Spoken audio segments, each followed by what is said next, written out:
بسم اللہ الرحمن الرحیم۔ السلام علیکم دوستو۔ حضرت موسیٰ علیہ السلام اور کوہ نور کا واقعہ۔ طور سینا مصر میں موجود ایک پہاڑی سلسلے کا نام ہے۔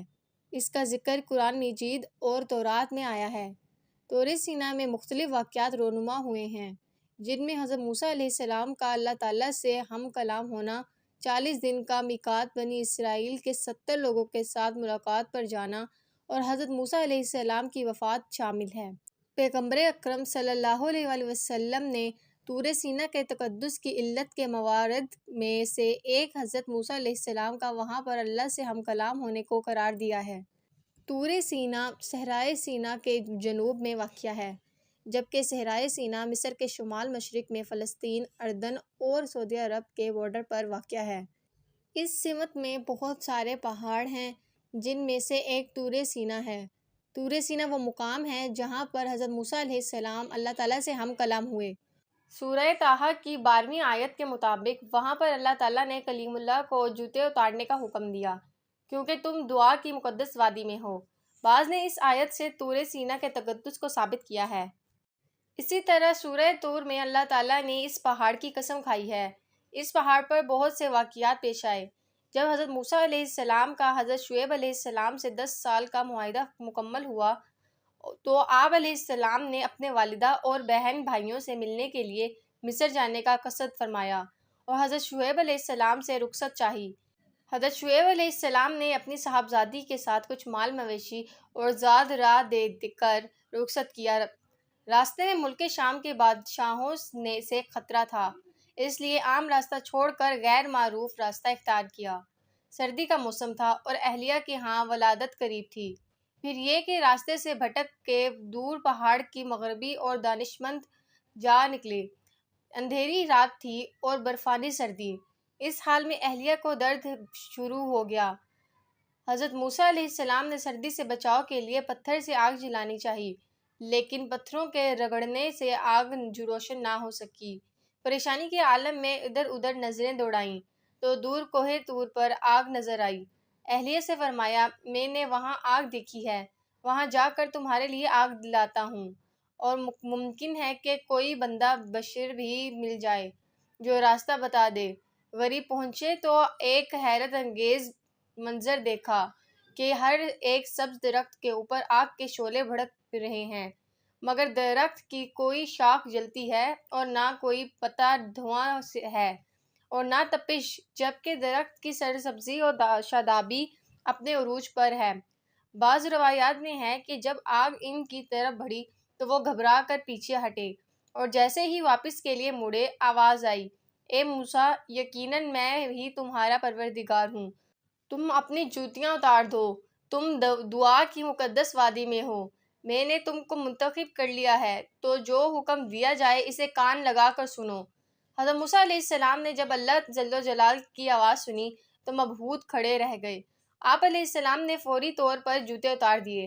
اللہ تعالیٰ نے آپ علیہ السلام کو شریعت کی تعلیم دی اور پھر فرمایا، اے موسیٰ، تمہارے دائیں ہاتھ پہ کیا ہے؟ انہوں نے کہا کہ یہ میری لاٹھی ہے، اس سے میں ٹیک لگاتا ہوں، بکریوں کے لیے پتے جھاڑتا ہوں، اس میں میرے لیے اور بھی کئی فائدے ہیں۔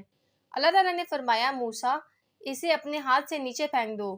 انہوں نے اسے پھینک دیا تو وہ سانپ بن کر دوڑنے لگی۔ اللہ تعالیٰ نے فرمایا، اسے پکڑ لو اور ڈرنا مت، ہم اسے ابھی اس کی پہلی حالت میں لوٹا دیں گے، اور اپنا ہاتھ اپنی بغل میں ڈال لو تو وہ سفید چمکتا ہوا نکلنے کا بغیر کسی عیب اور بیماری کے یہ دوسرا معجزہ ہے، اس لیے کہ ہم تمہیں اپنی بڑی بڑی نشانیاں دکھانا چاہتے ہیں۔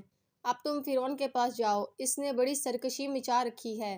موسیٰ علیہ السلام نے کہا، اے میرے پروردگار، میرا سینہ کھول دے اور میرے کام کو آسان کر دے اور میری زبان کی گرہ کھول دے اور میرے گھر والوں میں سے ایک کو میرا وزیر یعنی مددگار مقرر فرما دے، یعنی میرے بھائی ہارون علیہ السلام کو تو اس سے میری کمر کس دے اور اسے میرا شریک کار کر دے، تاکہ ہم دونوں بکثرت تیری تسبیح بیان کریں اور بکثرت تجھے یاد کریں۔ اللہ تبارک و تعالیٰ نے فرمایا، موسیٰ، تمہاری تمام دعائیں قبول کر لی گئی ہیں۔ حضرت موسیٰ علیہ السلام فرعون کے غرق ہونے کے بعد بنی اسرائیل کے باہر احمر پار کر کے وادی سینا کی جانب چلے۔ راستے میں کسی قوم کے پاس سے گزرے جو بتوں کو پوجتی تھی۔ بنی اسرائیل نے جب یہ دیکھا تو کہنے لگے، اے موسیٰ علیہ السلام، جیسے ان لوگوں کے معبود ہیں ہمارے لیے بھی ایسا ہی ہے، ایک معبود بنا دو۔ موسیٰ علیہ السلام نے کہا، تم بڑے ہی جاہل ہو، یہ لوگ جس کام میں لگے ہوئے ہیں یہ دعا کیا جائے گا اور ان کا یہ کام محض بے بنیاد ہے۔ فرمایا کہ اللہ تعالیٰ کے سوا تمہارے لیے کوئی اور معبود تلاش کروں، حالانکہ اس نے تم کو تمام جہان والوں پر فوقیت دی ہے۔ حضرت موسیٰ علیہ السلام اپنی قوم کو لے کر آگے بڑھے۔ اللہ نے بنی اسرائیل کی ہدایت اور رہنمائی کے لیے حضرت موسیٰ علیہ السلام کو آسمانی کتاب دینے کا فیصلہ کیا۔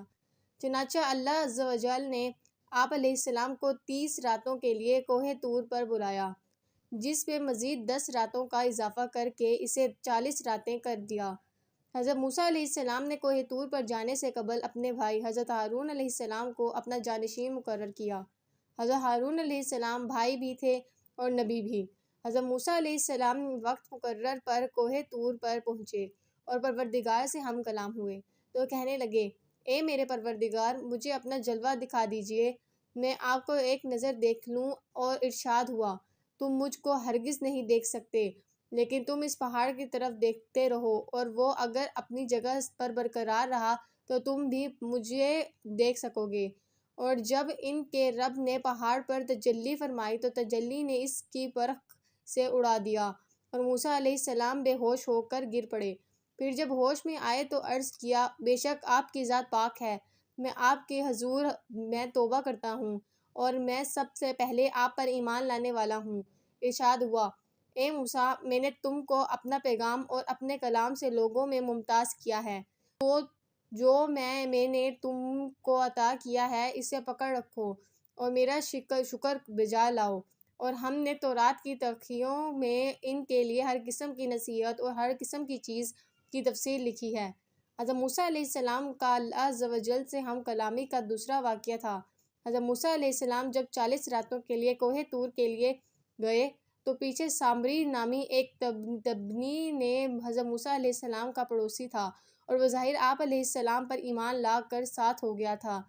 بنی اسرائیل سے سونے کے زیورات اکٹھے کر کے ایک بچھڑا تیار کیا، جس میں اس نے حضرت جبریل علیہ السلام کے گھوڑے کے سموں کے نیچے کی مٹی بھی شامل کر دی۔ یہ مٹی اس نے چھپکے سے اس وقت لے لی تھی جب حضرت جبریل علیہ السلام ان لوگوں کو دریا پار کروا رہے تھے۔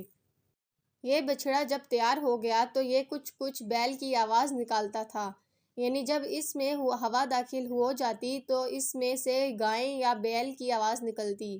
اس آواز سے سامری نے بنی اسرائیل کو گمراہ کیا اور بولا، یہی تمہارا اصل معبود ہے۔ قرآن پاک میں ہے، پھر اس نے ان کے لیے ایک بچھڑا بنا دیا، یعنی بچھڑے کا بت، اس کی گائے کسی آواز بھی تھی۔ پھر کہنے لگا کہ یہی تمہارا معبود ہے اور موسیٰ علیہ السلام کا بھی، لیکن موسیٰ علیہ السلام بھول گئے۔ حضرت موسیٰ علیہ السلام جب تورات لے کر واپس آئے تو دیکھا کہ بنی اسرائیل سامری کے بچھڑے کی پرستش کر رہی ہے۔ آپ علیہ السلام کو سخت ناگوار گزرا۔ غضبناک ہو کر اپنے بھائی حضرت ہارون علیہ السلام کے سر کے بال اور داڑھی پکڑ کر انہیں سخت سست کہا۔ حضرت ہارون علیہ السلام نے عرض کیا، اے میرے بھائی، میری داڑھی اور سر کے بال مت کھینچو، دراصل قوم نے مجھے کمزور خیال کیا اور میرے قتل کے در پہ ہو گئی۔ پھر حضرت موسیٰ علیہ السلام سامری کی طرف متوجہ ہوئے اور فرمایا، تو نے یہ حرکت کیوں کی؟ اس نے کہا، میں نے فرشتے کے نقشے پاس سے ایک مٹھی بھر لی تھی، پھر اس کو بچھڑے کے قلب میں ڈال دیا اور مجھے یہ کام بھلا لگا۔ حضرت موسیٰ علیہ السلام نے کہا، اچھا، یا دنیا کی زندگی میں تیری سزا یہی ہے کہ تو کہتا پھرے گا کہ مجھے نہ چھوڑنا، اور تیرے لیے ایک اور وعدہ ہے، یعنی عذاب کا، جو تجھے سے ٹل نہ سکے گا۔ اور پھر ایسا ہی ہوا۔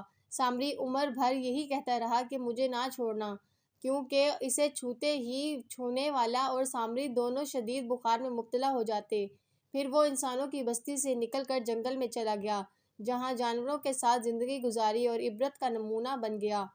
حضرت موسیٰ علیہ السلام نے اس بچھڑے کو جلا کر دریا میں پھینک دیا۔ حضرت موسیٰ علیہ السلام نے جب تورات سے درس و تدریس شروع کی تو بنی اسرائیل ایک مرتبہ پھر حلیہ بہار نہیں کرنے لگے اور بولے اے موسیٰ یہ کیسی یقین کر لیں کہ یہ اللہ کا کلام ہے؟ ہو سکتا ہے کہ تم نے خود ہی بنا لیا ہو۔ اس صورتحال پر حضرت موسیٰ علیہ السلام نے ایک بار پھر اللہ سے رجوع کیا۔ اللہ نے فرمایا اے موسیٰ اس قوم کے منتخب افراد کو لے کر کوہ طور پر آ جاؤ تاکہ ہم ان کو اپنا کلام سنا دیں اور انہیں یقین آ جائے کہ حضرت موسیٰ علیہ السلام نے ان میں سے 70 سرکردہ افراد چنے اور انہیں کوہ طور پر لے گئے، اور جب اپنی کانوں سے اللہ کا کلام سن لیا تو وہ بولے جب تک ہم اللہ کو خود سے نہ دیکھ لیں ایسے یقین کر لیں۔